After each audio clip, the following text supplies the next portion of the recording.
তো আমরা সুবীর দাসের পাটিগণিতের যে শতকরা চ্যাপ্টারটা আছে ওটা থেকে শুরু করব। শতকরার যে প্র্যাকটিস সেট আছে ওখান থেকে শুরু করব।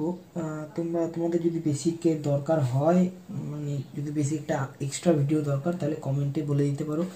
এছাড়া আমি প্র্যাকটিস সেট থেকে চালু করছি সুবীর দাসের শতকরার। তো 1 নম্বর অঙ্ক যেটা বলছে যে 15% বৃদ্ধির ফলে একটি সংখ্যার বৃদ্ধি হয় 60, প্রকৃত সংখ্যাটি কত? তো এটা 2-3 ভাবে করা যায়, ঠিক আছে।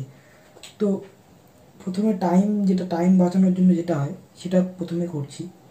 এখানে বলছে 15% বৃদ্ধির ফলে একটি সংখ্যার বৃদ্ধি পায় 60। অতএব একটি সংখ্যা, একটি সংখ্যার 15% বৃদ্ধি, ধরলাম একটি সংখ্যা 100,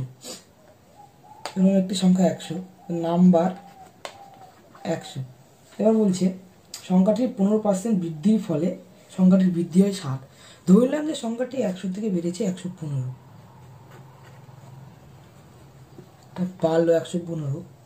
এবার বলছে বৃদ্ধি হয় 60, তার মধ্যে দেখবো কত ইউনিট বাড়ছে হচ্ছে 15 ইউনিট, কিন্তু অ্যাকচুয়ালি বৃদ্ধি পাচ্ছে 60। তো 15 ইকুয়াল টু আমরা করবো 60, 1 ইউনিট হচ্ছে আমাদের 4, মানে 15 60 থেকে 1 ইউনিট 4 হলো।